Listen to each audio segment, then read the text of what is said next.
Nick Singleton became the first Nittany Lion since Saquon Barkley to rush for more than 100 yards while also scoring a rushing touchdown and receiving touchdown in the same game.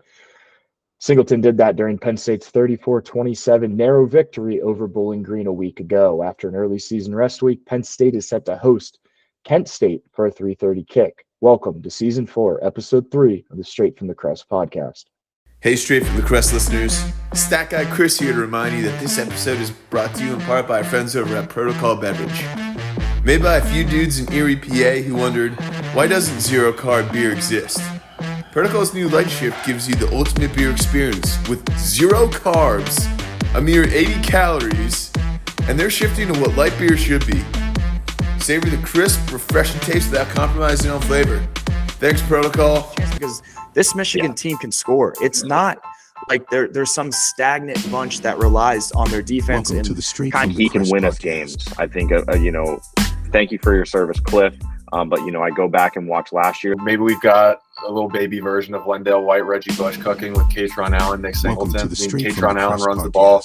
Nobody wants to tackle and people bounce off of him. Welcome back to the Straight from the Crest podcast. I'm your host, Michael David Kresmich. My very great friend Garrett Bastardi joins me as we recap Penn State's narrow win over Bowling Green and preview the upcoming monster showdown at Beaver Stadium this weekend as Penn State welcomes Kent State. Garrett, welcome back to the show. How we doing, my brother? Good, man. Thanks for the introduction. You just get nicer and nicer to me every week. Massive game when it comes to the spread this weekend. Penn State trying not to be the only team to beat Kent State in Central PA this year. The fighting Red Storm of St. Francis got it done a few weeks ago, so hopefully we can join them. The fighting Doug Swobodas is what I call them. Yeah. Well, I call them the fighting Alex McGraws. So yeah, a lot of legends from Loretto there. But let's get into that win over Bowling Green, where we saw a very slow start. It really was the Tyler Warren show, the Drew Aller show late that was able to pull away, get that 34-27 game. And we talked about it. Me and you both said Bowling Green was going to cover, and they definitely did cover that 30 number. Only with it was a 7-point game at the end. But as you're watching you're watching the movie. It's a kickoff. Mm-hmm. It's a noon kick. Midway through the first quarter, we see Bowling Green drive the field and score 7-0 right away. What was going through your head at that moment? I think you saw a pretty well-coached team with Bowling Green, a veteran quarterback with Connor Bazelak, and just a team that came in with a plan. Penn State and Tom Allen looked like they had a little bit of just a repackaging of the defensive plan from week one against West Virginia, and that played right into Bowling Green's hands. Said, hey, we're going to attack. If Penn State's defense looks like this is how we're going to attack it. And it clearly looked like what they expected it to look like, if that makes sense for Bowling Green, because Penn State had no answers the first half to stop Bowling Green. I mean, 24 points, and it was an easy 24 points. Obviously, the second half was a different story. Thankfully, the offense was able to make some explosive plays to stay in the game in the first half. I think if the game was 24-14 instead of 24-20 going to the second half, it would have been a little bit more nerve-wracking. But, Bowling Green, absolutely. I don't even want to say made the game. They were in the driver's seat there for a little bit, but then Penn State made some adjustments defensively. But yeah, it was just very easy for them to, it looked like a bend don't break defense instead of kind of the aggressive defense we're used to seeing out of Penn State. Yeah, I mean, right away, what's a recipe for success? It's you don't take care of the ball, you commit penalties, and you're bad on third down. Penn State was 2 for 9 on third down, 7 penalties, 76 yards. Just atrocious blocking and tackling, which we know here, which this past week they spent addressing in practice, which I don't really think, you either block and tackle. That's not something you're going to pick up midweek, and especially not between two MAC schools. But yeah, Garrett, you mentioned Connor Bazelak at 254 yards, 2 touchdowns, 2 picks from their offense. Our offense was a little different. We saw someone not named Trey Wallace catch a touchdown pass. That was Amari Evans. He's still the second wide receiver on this roster to do so. And just Tyler Warren set a Penn State single game record for receiving yards by a tight end, 8 catches, 146 yards. He was definitely Drew's favorite guy all game long. Just a couple of other notes here from the Bowling Green game, Penn State's streak was snapped of not allowing a first drive touchdown. It was the longest in the nation, dating back to Michigan State game back in 2021. And wow. Penn State's streak of 15 straight regular season non-conference games not allowing more than 20 points also snapped, as Bowling Green ended up with 20. Gosh, these are some great stats, Mike. As a big stat guy, I love that stuff. Like, I'm sitting here like, man, like, how do you even know to look for that? Like, credit to PSU Sports, actually. They on the main page. I'll give credit where it's due. They actually make it really easy for a lot of these. Yeah. But all that being said, disregard the penalties, the lack of blocking. They didn't get to Vizalic at all. What did you like from this game from Penn State during the win? I know that it was 20 days ago almost now. Yeah, feels like a long time ago. 119 rushing yards out of Nick Singleton, 101 out of Katron. I mean, those are great numbers. I mean, clearly this offense is a little bit more alive than we've seen in previous years. And I think it's only going to get better. Looking back at the game and just how Penn State was able to move the ball, over 430 yards of total offense. I'm a little bit surprised that we only had 34 points. Really felt like it could have been a 44-24 game or a 48-27 game. But you look back, I mean, Drew probably threw his worst interception as a quarterback at Penn State at the end of the third. I'm not really sure what was, it looks like he thought that he was going to have a back shoulder, but it looks like there's maybe a bracketing or, over the safety was over the top and the corner kind of read what was going on and just threw it right to the defender I believe on 1st and goal or 1st and 10 from the 12. So, that kind of made the score look a little bit closer than what it should have been. But I think the offense has not gotten the most, from a points perspective, both games, week 1 versus West Virginia and last week or a couple weeks ago, from a points perspective has not gotten the most out of the production in yards. And so, you get 234 rushing yards on the ground and over 200 yards through the air. I'd expect to see 40 plus points. And so I think they got to find a way to be a little bit more efficient in getting the ball into the end zone. But you talked about it, third downs, sustaining drives has been a little bit of an issue. I'm not sure off the top of my head what our red zone numbers were. But I can't imagine it was great because we kicked a couple field goals. And so those things just kind of need to be cleaned up. Obviously we had a bye week. This is a glorified bye week this week against Kent State, but then, we have a game Illinois team coming into town in 2 weeks that, this needs to be cleaned up by then. We have to be getting the most out of our production in order to win in the Big Ten.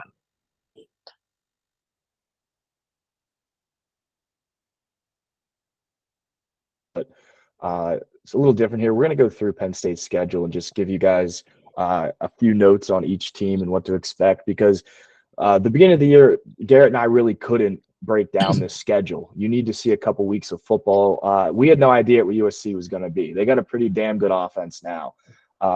So as we get later into the show, we're going to discuss that exactly. But a big takeaway that I've had, Garrett, is the running back play. 2 spectacular athletes, Katron and Nick. So they have pretty comparable carries this year. Katron has 24, Singleton has 26. But Singleton has 100 more yards and 2 touchdowns to Allen's 0. Do you think that's just the difference between Nick Singleton or Katron Allen, or do you think it'll balance out here as the season progresses? I think the big thing is that, Singleton seems to have a little bit more of he's got a little bit more tools in the shed, I guess. He can break away. There's been a few times where it's like, Allen gets away on the outside, and I don't think Singleton gets caught in some of those situations, but Katron does. And so they really complement each other very nicely, where Katron can really be, he's been good out of the backfield. He's good in interior, situations. And so I think you're going to see about 25 to 30% more production out of Nick, just because of, the ability to break, 30 and 40 yard runs, where that might just be a 15 to 20 yard gain for Katron. Katron seems to be a little bit more of a bulldozer, run your guy over, run in a straight line, where Nick can hit that first jump cut and then he's off to the races. So, one's a little bit more like Evan Royster, Tony Hunt. The other one's a little bit more like Saquon Barkley, where he can make a little bit more out of nothing. So great compliment to have. It really is a poor man's Reggie Bush, Wendell White situation. If you remember that from the old days at USC, I mean, it really or is. If you listen to our intro, Justin Beck says that. yeah, there you go. Yeah, exactly. I mean, it really is like that, which is what I'd rather have. I kind of would rather have that than two guys who are exactly the same. So it's a good combo to have. Yep, Penn State moves to 2-0 on the season. They're coming back home after a bye week here in week 3. 3:30 kick. We're about 3 days away. The Golden Flashes of Kent State. They're kind of doing a Pennsylvania tour. They opened up the season against Pitt, and they're actually making their way east more than I think of it. They started in Pitt. They're in Loretto here. Now they're coming to State College to face yet another Pennsylvania team. They're 0-3 on the year. They have a 31-point loss on the road at Pitt, a 6-point loss to Syracuse, St. Francis, and a 71-0 shutout last week. This is a team, Garrett, last year. They were the least experienced team in the FBS with 0 starters on offense returning and 0 on defense last year. This line for Penn State's at 49.5, over-unders at 55.5. ESPN Analytics gives Penn State a 99% chance to win it. The Nittany Lions are 6-0 all time. First met back in 1965. The last meeting between these teams was 2018. Very similar spot here. Kent State was a 35-point underdog, although Penn State only had an 11-point lead at the half. They did go on to lose. Penn State went on to win the game by 53 points. Another fun fact I found here is in the 6 meetings between Kent State and Penn State's never scored more than 13 points there. I don't really expect them to do it now. We're just going to give a brief flyover here. We won't go into depth in personnel like we typically do, just because it's Kent State. You guys will see in 2 days. Hopefully I'm not biting my words here like I have been in the past. But yeah, head coach Kenny Burns enters his second year. He's pretty familiar with the Big Ten. He was a running back actually at Indiana in the early 2000s, and he spent some time on the Minnesota staff as a running backs coach under PJ Fleck. Their quarterback, Connor Cardman, he's a Camden, New Jersey guy. He has 3 touchdowns, 2 interceptions on the year. Their running back, he's actually out for the season. He's not their starter. Gavin Garcia, just a terrific athlete from Southern Columbia High School, where Julian Fleming's from. Luke Fliora has 200 yards, 15 catches for the wideout. Kai Thomas transferred in from Minnesota. He's their go-to in the backfield. Offensive line, they did lose their starting center, but they brought back 4 guys who really played a crucial part in their cycle up front. They did allow 6 or more sacks 4 times last year. Penn State only has 2 sacks this entire season. I anticipate Penn State to have a field day against this offensive line. On the defensive side of the ball, they bring back 3 of their 5 defensive linemen. They did bring in a nice cornerback, Dallas Branch, who already has an interception. He's a transfer from San Diego State, who's probably going to be an NFL caliber guy. Another cool part of the Central PA connection here, Oliver Billett, who played at Clearfield a few years back. He's a 6'5" D end.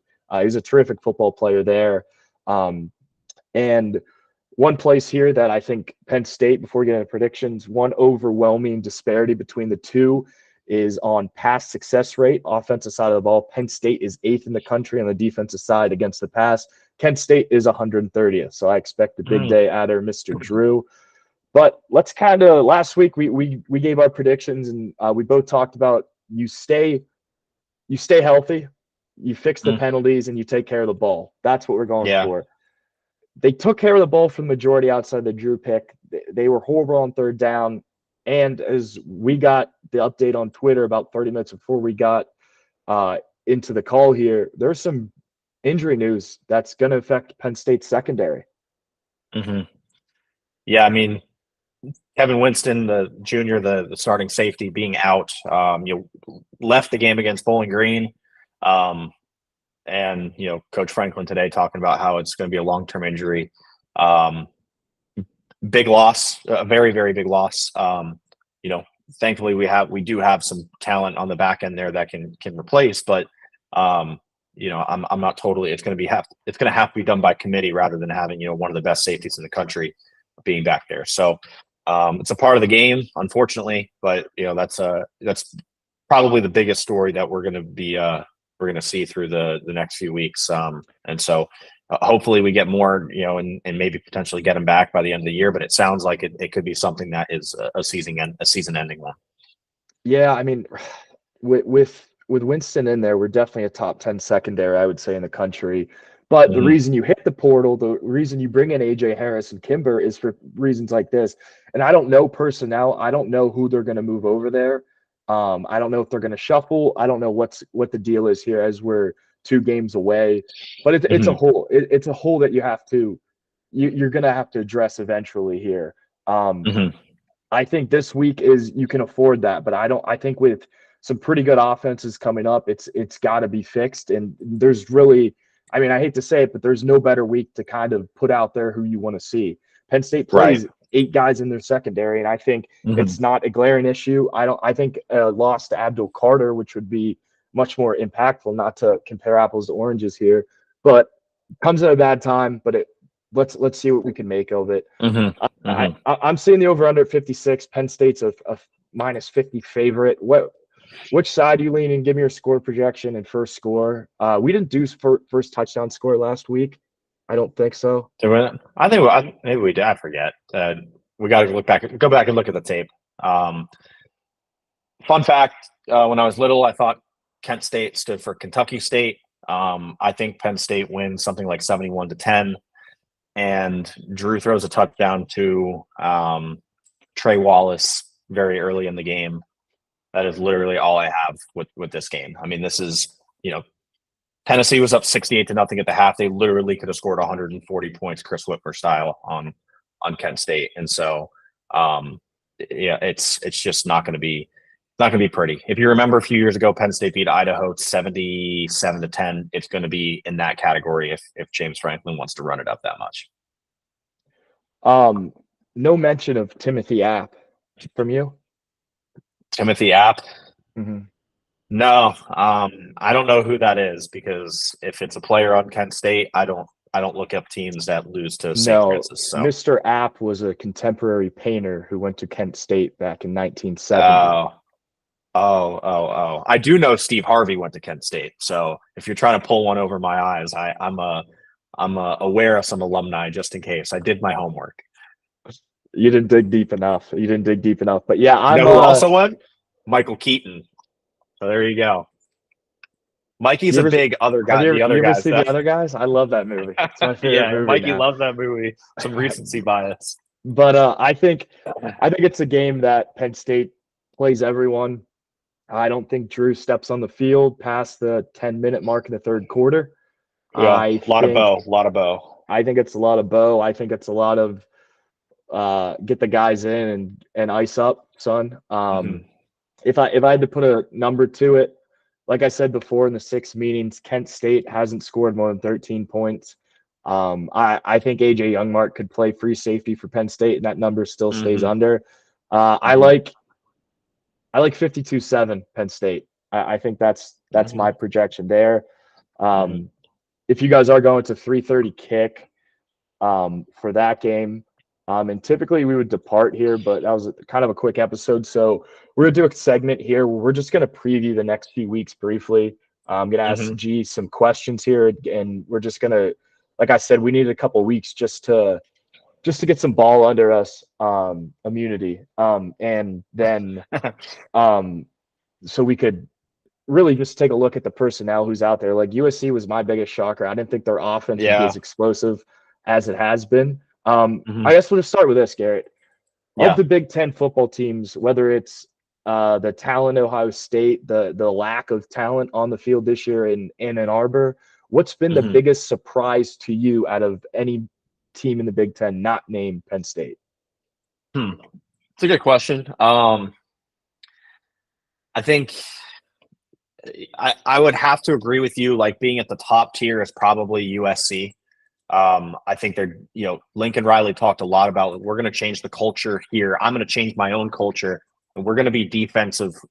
We're going to be defensively oriented. We're going to be defense first in practice. And they've played some defense this year. And so an LSU team that has no issue moving the ball, really struggled to get over 20 points against USC week 1. It is week 1. They had to go out to Vegas and play a game, but nonetheless, USC was able to kind of put the clamps down a little bit. So I'd say they're my biggest surprise on the positive end.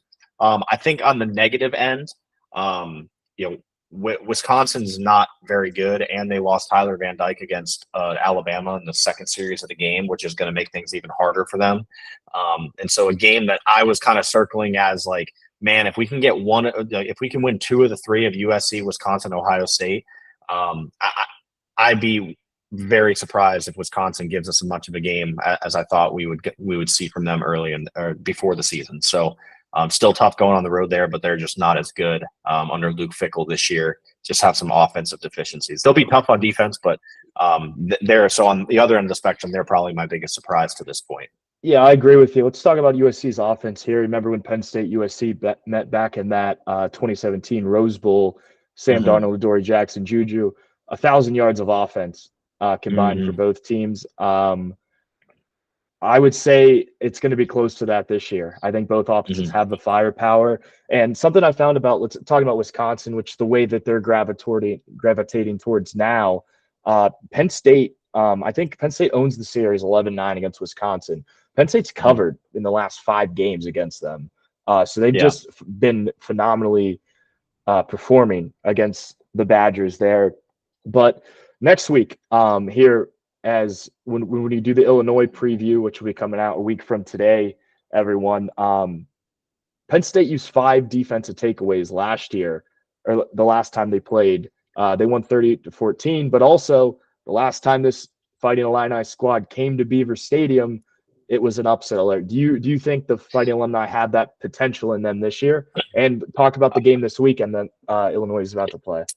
Yeah, I think we're going to learn a ton about them. If you're a Penn State fan, I would definitely, as you get home from the game at 3:30, I'd watch Illinois play Nebraska Saturday night. It's going to tell us a lot about, how much of a dogfight we're going to have to be in against that team in 2 weeks. I mean, Brett Bielema is a really solid, hard-nosed football coach. They play really good defense. Their offense seems to be pretty good. They beat a pretty good Kansas team earlier this year. So have a good non-conference win under their belt. This Nebraska team is more dynamic. Dylan Raiola, quarterback, former 5-star. Matt Rule, State College native, head coach there. Everybody, who knows college football and football in general knows who he is at this point. If Illinois goes into Lincoln and wins that game, this is a real threat to Penn State. If they end up going in and it's 31-10, that's a little different. They're tough, but they're not as tough of a team maybe as they potentially could be. So we're going to learn a lot about the Illini this weekend. Having to go, another thing to take into account, on the road at Nebraska, you lose that game, having to go on the road at another night game at Penn State, going to be hard. So if they win that game, though, it sets up a pretty big showdown early in the season. And so I would stress this, I would say it ends up being a bigger test in West Virginia at this point. So that's kind of my takeaway, but we're going to learn a lot about them Saturday night. I think so too, and I think that's kind of a good place where we'll leave off here. We'll get into Wisconsin, Ohio State, and Washington. Just another great week of football. This episode, as always, guys, was presented by Protocol Beverage. Link below, must be 21 to enjoy. Garrett, thank you very much, my friend. Yeah, appreciate everything, dude. Hope to see you soon, brother. Yes, sir. Thank you.